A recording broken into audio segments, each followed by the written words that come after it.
تب بھی ہماری اکانومی اتنی دو ہاتھیوں کی لڑائی میں ہم وہ ڈنڈے سے پری مطلب وہ چڑیا وہ ہمارا بڑا برا حال ہوگا. ہمارے یہاں اس پہ کوئی ڈیبیٹ نہیں ہے. اور اگر کوئی شعلہ ہمارے یہاں آ گیا آزاد کشمیر پہ یہاں پہ وزیر اعظم پہ ہم نے ایف آئی آر کٹوا دی ہے. فاروق عبداللہ نے سری نگر میں بیٹھ کے چینیوں کو فارملی دعوت دے دی ہے کہ آپ آئیں ہماری جان چھڑائیں انڈیا سے. اب اگر اس طرح سے کسی دوست نے آ کے مدد کر دی اور ہمیں بھی دوستی کے نام پہ پیچھے دھکیل دیا تو ہم کہاں کھڑے ہو گئے.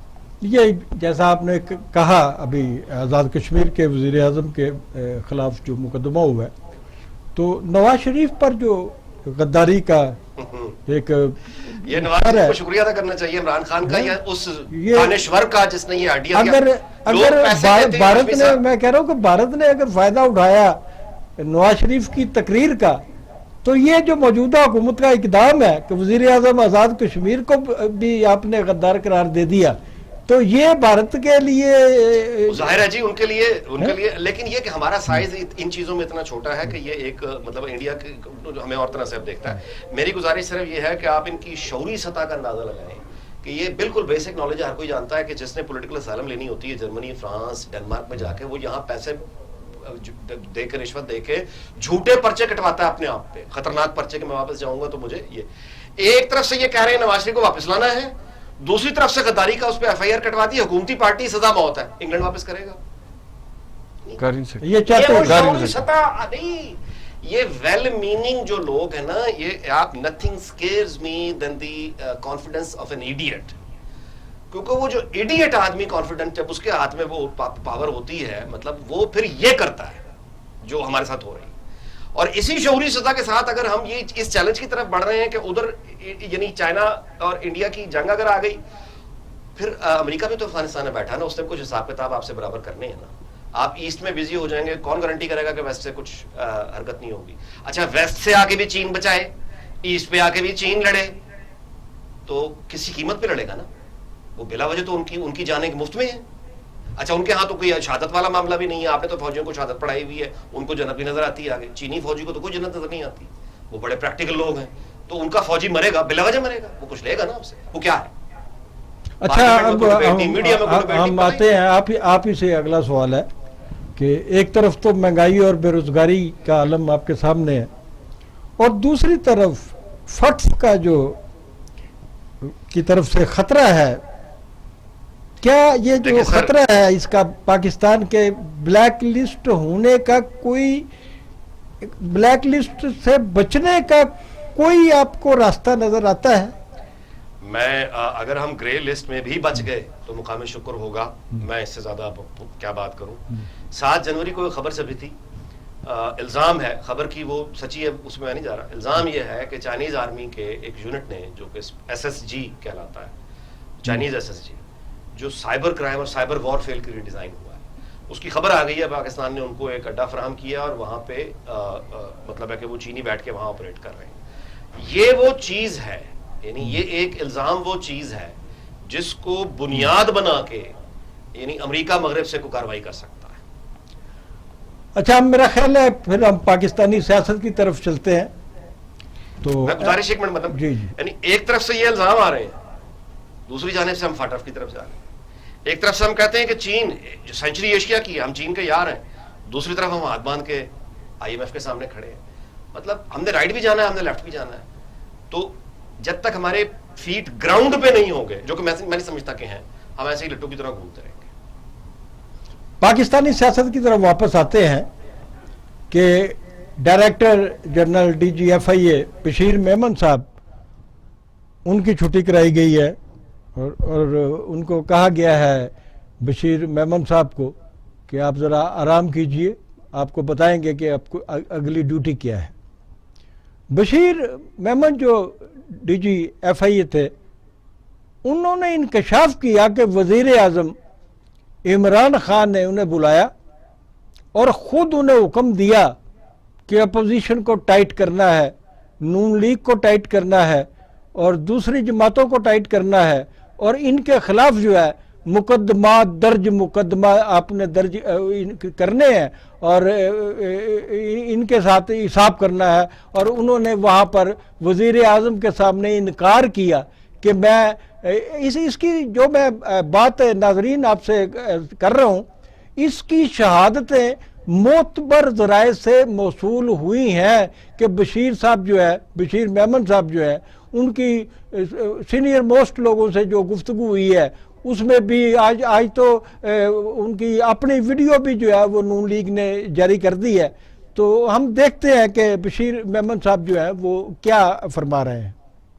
میرے خیال میں یہ جو آپ نے ایک دو نام لیے ہیں یہ بھی آئے تھے، دوسرے بھی نام ہیں، کافی سارے نام ہیں جو کہ میں نے کہا نا آپ کو سر دست مجھے یاد نہیں ہے. شہباز شریف صاحب کے حوالے سے جی ہاں کیا پرٹیکولر خواہش تھی جو عمران خان صاحب چاہتے وہ جو آج کل چل رہی ہیں چیزیں، اچھا پہلے بھی چلتی رہی ہیں. حمزہ شہباز اور دوسرے جو ان کا بیٹا ہے وہ سلمان شہباز، اور پھر ان کی پوری فیملی جو اب ان کی بیوی بچے اور رشتہ داروں کے بھی ان کی بیگم جو صاحب، جعلی کمپنیوں کا جو کیس تھا اس وقت 56 جعلی کمپنیوں کا. ٹھیک ہے، جی ہاں. تو وہ کیا چاہتے تھے اور آپ نے کیوں انکار کیا؟ کیا وہ میں نے اس لیے انکار کیا کہ دو وجوہات تھی میرے پاس. ایک تو انکوائریز نہیں تھی، ون. دوسرا یہ پروونشل اینٹی کرپشن کا مینڈیٹ تھا. اس کے لیے تو مجھے بھجوایا بھی گیا تھا. مجھے بھجوایا گیا تھا کہ جی آپ لاہور جائیں. پنجاب کی چیف سیکرٹری صاحب تھے اکبر دورانی صاحب، انہوں نے ایک میٹنگ کنوین کی تھی جس میں سارے سیکرٹریز موجود تھے اور انہوں نے مجھے سارا ریکارڈ دیا تھا. اینڈ آف دا ڈے میں نے ان کو یہی بتایا کہ جی یہ سارے کا سارا پروونشل مینڈیٹ ہے، آپ پروونشل اینٹی کرپشن کر سکتی ہے، ہم نہیں کر سکتے. بیکاز جی یہ لائن حاضر سابق ڈی جی ایف آئی اے، آپ نے ان کی گفتگو سنی تو برکی صاحب آپ اس پہ کوئی تبصرہ کرنا چاہیں؟ ان کی گفتگو آپ نے جو سنی ہے، میں نے ایک اور بھی سنی ہے.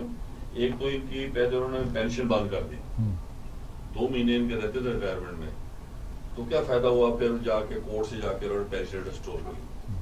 دوسرا جو میں نے سنا ہے ان کی کہ جب ہماری پارٹی کا نہیں نون لیگ کا پرائم منسٹر تھا حاکان عباسی، اس نے اسے بلایا تھا اور بلا کے کہا کہ فلانے کے ساتھ یہ کام کرنا ہے. He refused. اس کا پتہ نہیں، maybe at that time he might have been deputy or additional director general. اس نے کہا سر یہ بڑا illegal کام ہے، میں نہیں کر سکتا. تو انہی کی زبانی حاکان عباسی نے کھڑے ہو کے سے ہاتھ ملایا، انہوں نے کہا I am proud of you. I am proud of you. You have refused me because it's illegal کام.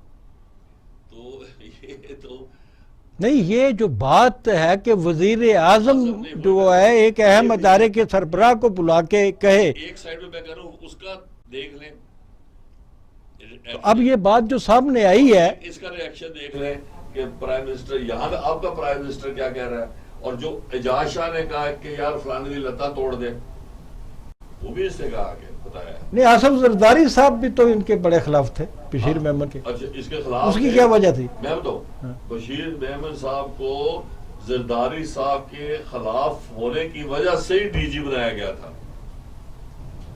وجہ کہ اس کے دین ان کے سے بنتی ہوگی. نہیں بنتی تھی. تو پھر ڈی جی کس نے بنایا؟ عمران خان. عمران خان نے اس وجہ سے انہیں ڈی جی بنایا کہ یہ ان کے کہ ان کے خلاف ہے، اور اب انہیں چھٹی کرائی گئی ہے کہ ان کے احکامات جو ہے وہ نہیں بنے گا. منظور بلک صاحب آپ اس پہ کوئی گیلپ پولس کی سر، گیلپ پولس کا کل میں پڑھ رہا تھا کہ آؤٹ آف 22 کروڑ 25 کروڑ نہ بھی مانے، آؤٹ آف 22 کروڑ انہوں نے لکھا ہے we interviewed 1500 persons all over the Pakistan. ٹھیک ہے، سیمپل یہی ہوتا ہے. ٹھیک ہے، یہ سیمپل جو ہوتا ہے یہ چاروں بڑا ناقص طریقہ ہے، بہت ناقص ہے. چاروں صوبوں کے 20 اضلاع سے 10 بندوں کے انہوں نے انٹرویو لیے ہیں. تو میرا خیال ہے کہ پہلے ناظرین ٹائم ہوا ہے ایک بریک کا، ملتے ہیں چھوٹی سی بریک کے بعد.